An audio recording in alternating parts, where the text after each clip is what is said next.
We are joined now by Steve Gardner from USA Today. Talk a little baseball. Steve, how are you this morning?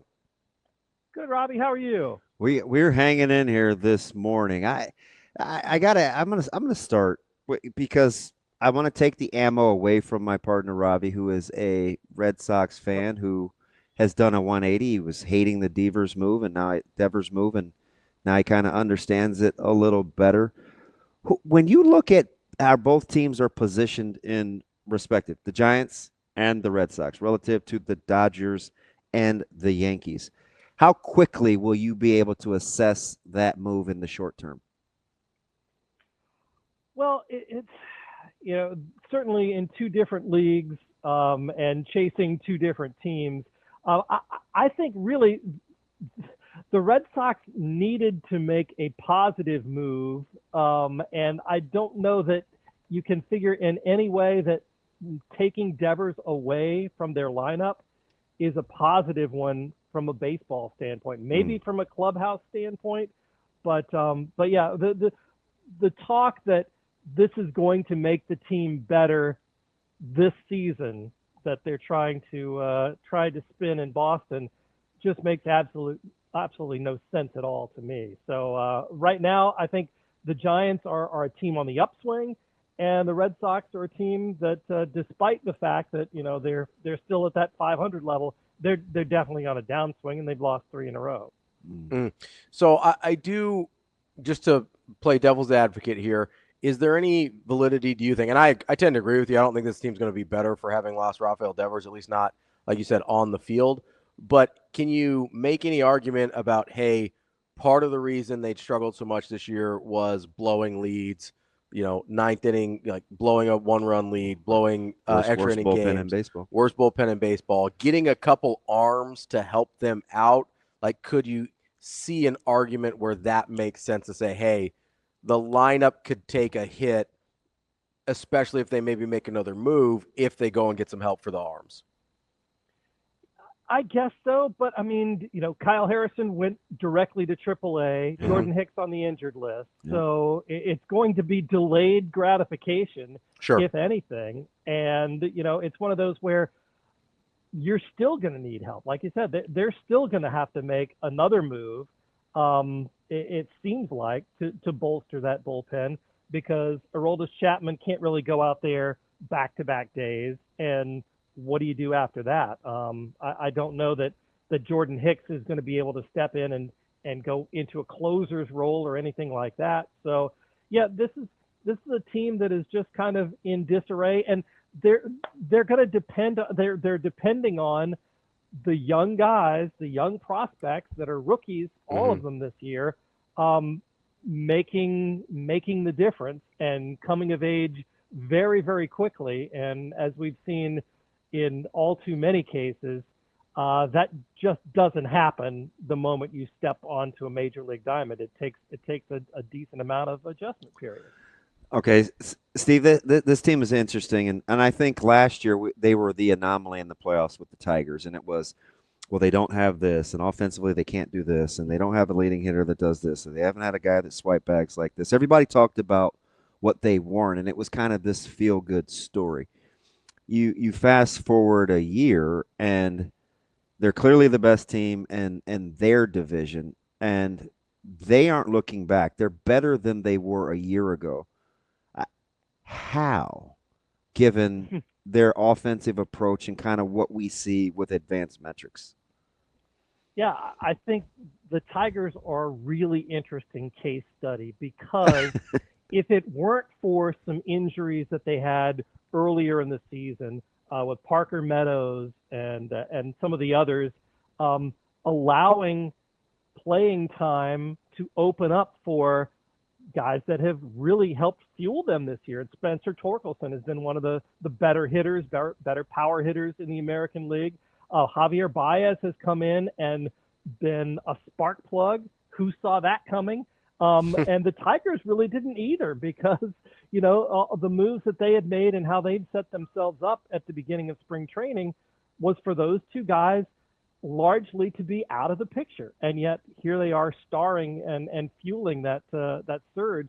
So, yeah, this has been, good teams when they have those kinds of special seasons, end up getting some of those unexpected performances. We know how great Tark Skubal is. Mm-hmm. We know that Jack Flaherty is a veteran. He's stumbled a little bit lately, but a veteran pitcher, and we know how good he has been over the course of his career. But Casey Mize has come in and become a solid rotation cog there, and he was kind of an unknown coming into this season. So this is a Tigers team that they were able to cobble together the bullpen and make it work last year, especially in the postseason and down the stretch. This year has kind of been a continuation of that. So, this is a team that is just continuing to get better throughout the course of the year. What do you make of Dylan Dingler? I've, as a glove first reputation guy, to come in and show the kind of offense, I think that to me is stunning. I have no idea where that came from, but he's been, talking about cogs in the offense. He's been another one of those unexpected surprises that had to come in and fill in because of injuries. So I mean, he's still young, he's still learning, and he's been great for him.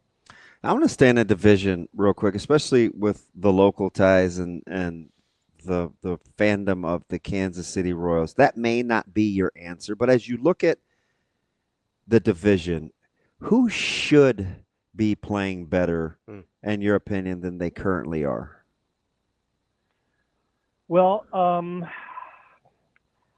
I think Cleveland maybe is playing better. I'm looking at the run differentials in that division. Yeah, they're all minus outside of Detroit, aren't they? The only team, right?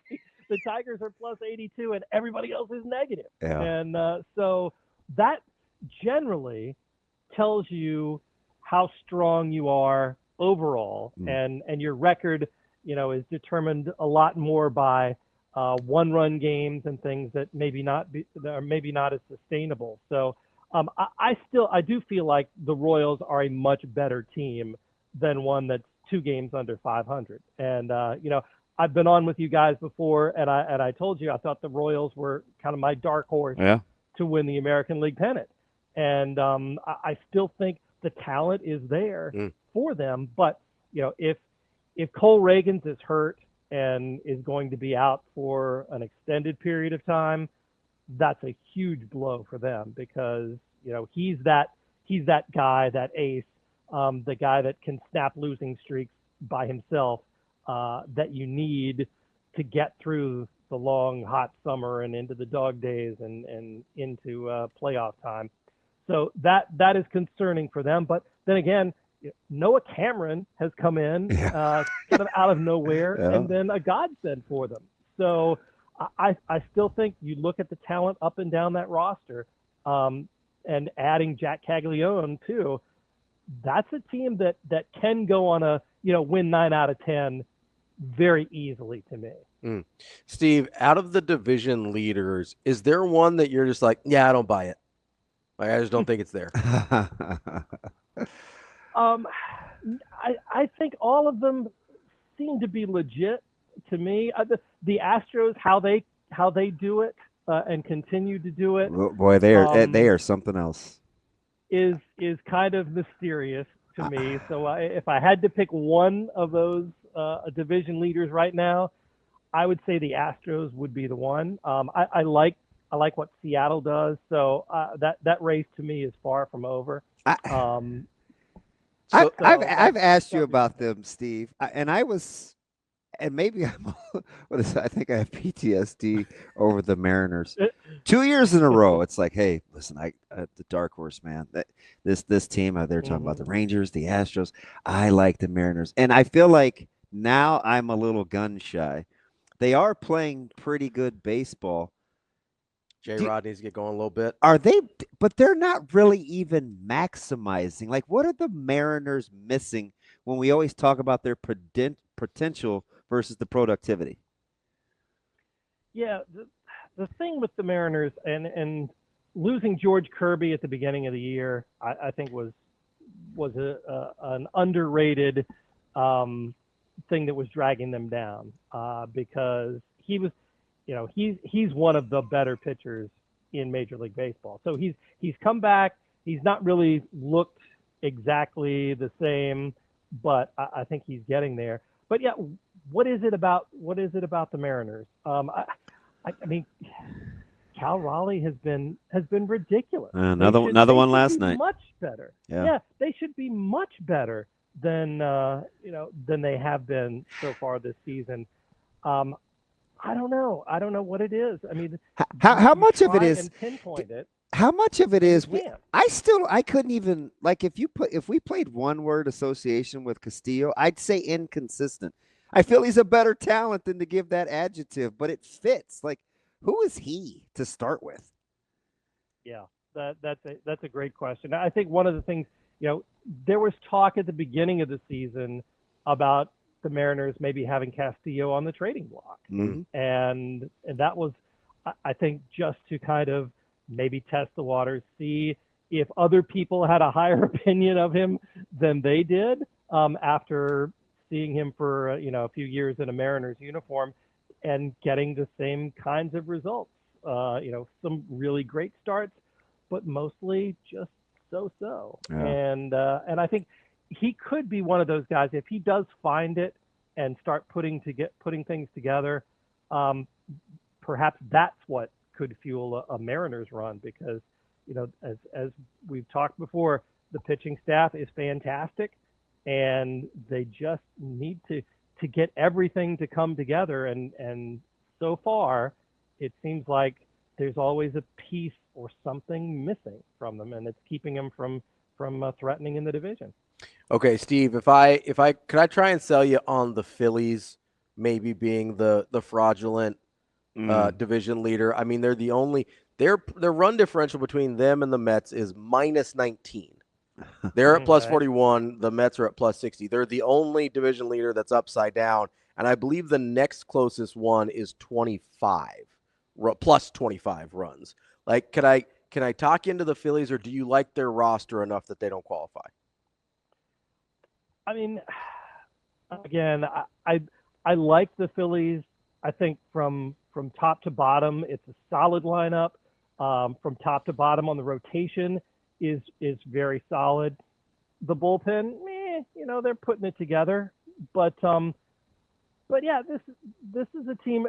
Getting Bryce Harper back will be key for them. Mm-hmm. And I think the sooner he can come back, I don't know. It's kind of been mysterious. There hadn't been a whole lot of word out about how he's progressing, when he's coming back, any of that. So, but yeah, I mean, the Phillies, that whole National League East, though, it seems like one team gets hot, then you think, oh, gee, well, they're gonna make a move. Maybe Atlanta gets hot, and if they played the Mets all year, they'd be fine.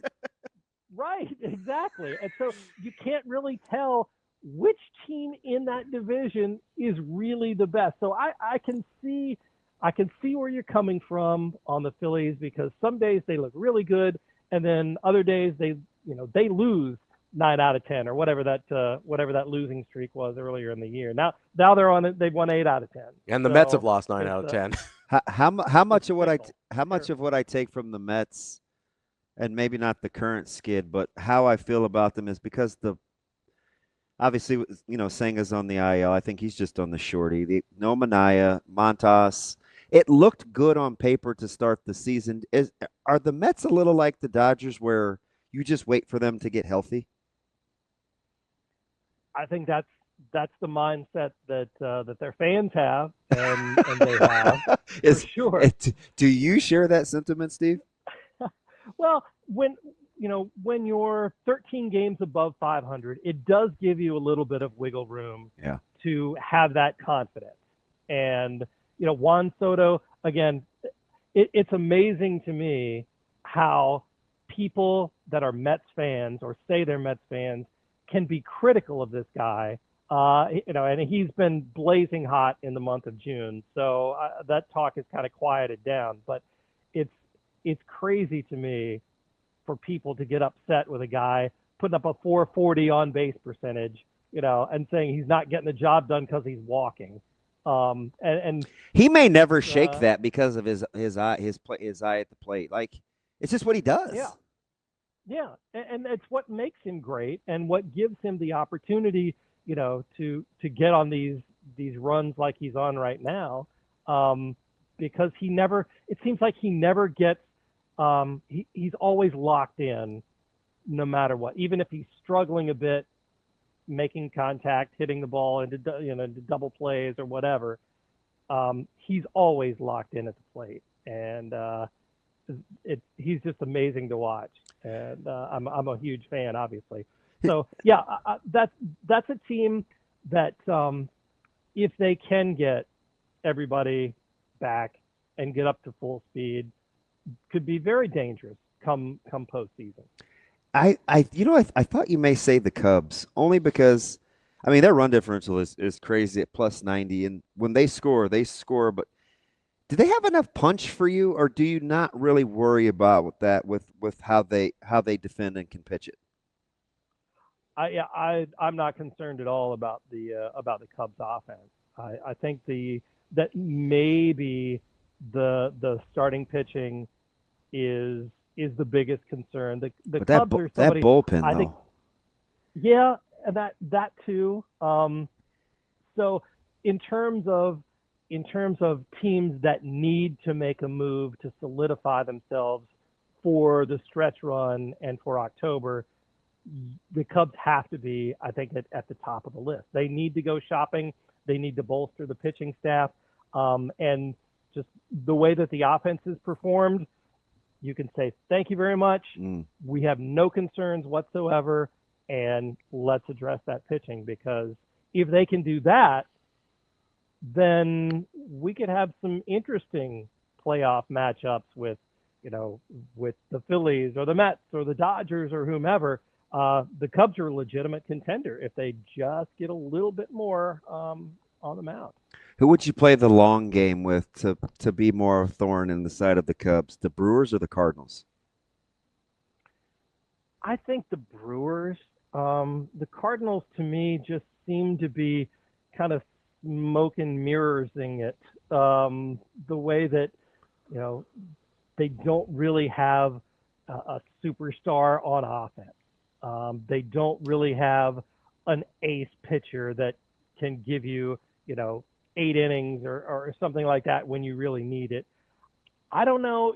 It's one of those. They're playing well as the sum of the parts, but I don't know if that holds up for an entire season. So I would say the Brewers, just because they've been there. We've seen them do this to several teams in the past, make it to the playoffs, figure out a way, and I think the Brewers just are a better, solid team, top to bottom, than the Cardinals are right now. Steve, we're about halfway through the season. Do you have an under the radar MVP? Under the radar. I mean, everybody. Here's the thing: everybody under Aaron Judge and Shohei Ohtani is under the radar. Fair. You could be having the greatest season. I mean, just briefly mention Cal Raleigh. Yeah. What a fantastic season, breakout. I mean, all the projections now.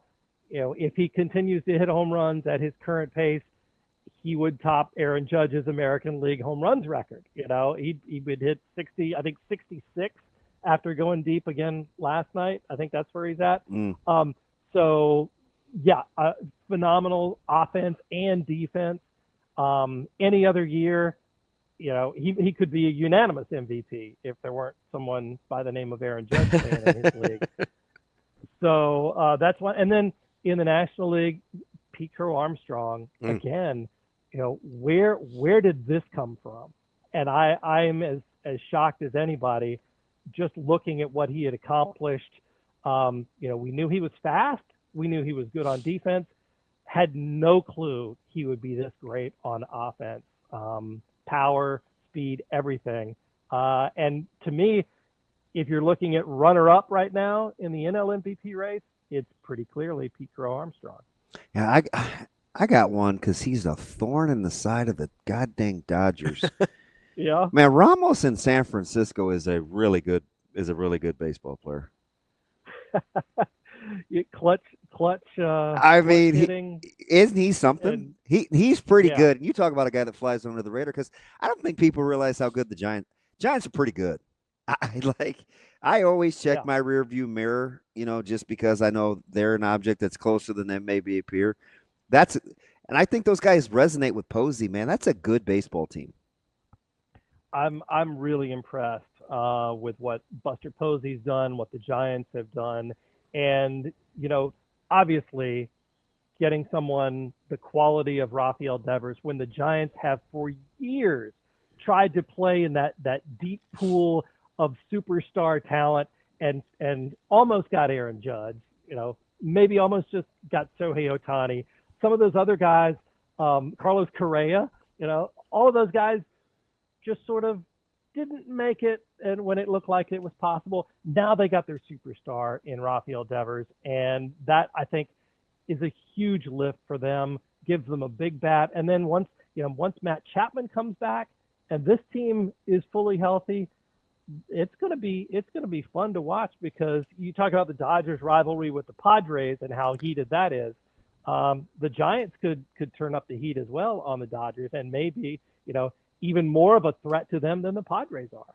There's only three divisions that have four teams with 40 wins. I get people would see the West, and I get people would see the AL East, but in the Central, do you like the Reds? I don't know what to make of the Reds. I really don't, because I got a little bit excited about them. Was it last year or was it the year before? They sort of the Red season sort of blend in where it's not like they're really doing especially anything. the preseason buzz. Like Yeah. I agree with you. They're not really doing anything to get better, but yet then Ellie De La Cruz does something ridiculous. Hunter Green, a fabulous start to the season, and then getting hurt. He could be back, in a couple of weeks, maybe, I think is what his timetable is. So, yeah, this is a team that just doesn't seem to have an identity or know what they're doing. And then just yesterday, a guy that they gave a 3-year contract to in Jamer Candelario, they just cut outright and said, we're gonna cut our losses here and go somewhere else. So I don't even know if the front office really knows exactly what the plan is, but somehow or another, they're staying competitive and are pretty interesting to watch day in and day out. That's our guy, Steve Gardner, USA Today, covering baseball. Steve, we appreciate the time. As always, great stuff. You got it. Thanks, guys. Thanks, Steve.